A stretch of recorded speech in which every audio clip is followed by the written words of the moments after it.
So me and my gym, we went to a gym up in New York and we sparred. So I've been doing kickboxing and Muay Thai for about a year now, and I'm about to have my first fight. And I can't lie, man, I'm really, really excited. And I've been training hard.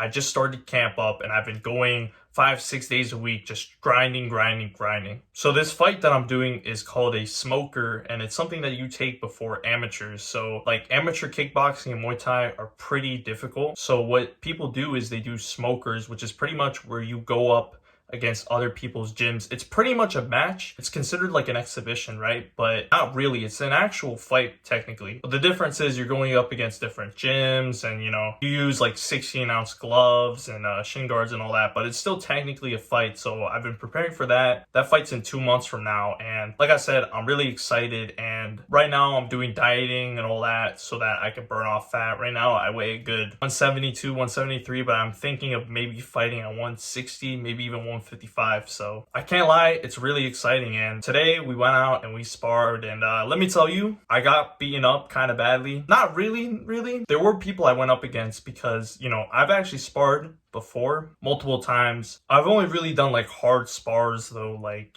actual like hard spars a couple of times. This one was kind of a hard spar, so I went up against a couple people, and I was landing shots. I kept landing the jab. I have a pretty decent jab. I'm able to kind of go in and out pretty easily. I guess that's kind of like one of the good qualities that I have, is that I have a bit of a long reach. I think it's considered above average. I don't know. People tell me that I have a long reach. I don't know how many inches. What I love to do is I love to just go on my toes and just jab in, jab out, jab in, jab out. And obviously I like to also like set up combinations. So I like jab, jab, jab. Maybe I feint with the jab and then I throw the right hand. And I was also catching people too with my right hand. I'm pretty proud of that, because just sparring, like the first time I sparred like hard probably was in, I think, July. I've been doing this sport for about a year now, and just I would really get fucked up and I could land no shots on anyone. So yeah, there were a couple guys that I went up against where I was landing jabs, I was landing crosses. There was one guy I went up against, and I think I landed like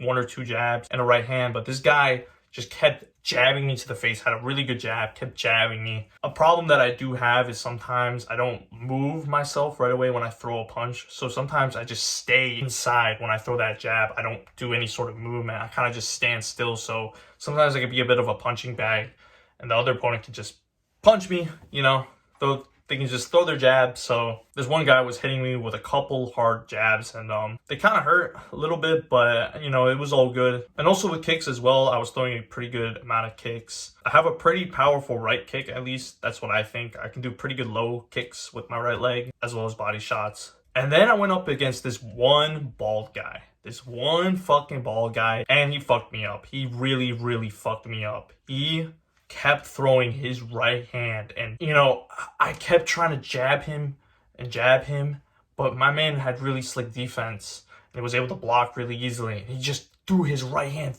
literally launched it, pow! And dude, I was like kind of dazed, to be honest. I mean, not like dazed, but like it fucking hurt. You could feel the impact, and I was like, fuck, like it fucking hurt. And then he threw a body shot, and one body shot hit me, and it fucking killed me. Had I been how I was a couple months ago, that shit would have dropped me. And to be honest, it almost did. I was really, really gassed out. I could barely breathe. But this guy, though, he was like throwing body kicks and low kicks, and you could really fucking feel them. He threw one hook at me. My face kind of went like, ugh, like that. It was fucking insane. But yeah, I think though I barely landed on him, but I think I got like one good right hand. I was able to land one right hand, and then I also did do a teep. I'm pretty decent with teeps as well, and I got one on him because he just kept marching and marching forward. He was kind of a dog. So yeah, that was really fun. But yeah, I can't lie, sparring can be sometimes really scary.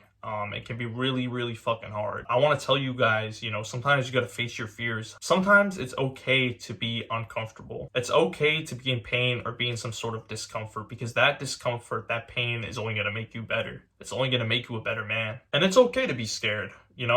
Sometimes I get scared before sparring, or like in the middle of sparring. If my partner is going really hard on me, like I get scared in the middle of it, but I just keep going anyway. I just keep marching forward. And I think that's something that a lot of you could probably use in your life, that sort of discomfort, that sort of pain, and You know, I think learning perseverance is really important. You just got to keep marching forward. You got to keep standing your ground. And yeah, that's pretty much it. So I'm definitely going to update you guys on like kind of what camp is like and all that. I think the fight is going to be early February. We don't have an exact date yet, but I'm training. I've been working hard, and hopefully I could get a W. Click on this video right here for more of my content. And remember, stay active, stay busy, but most of all, stay hungry.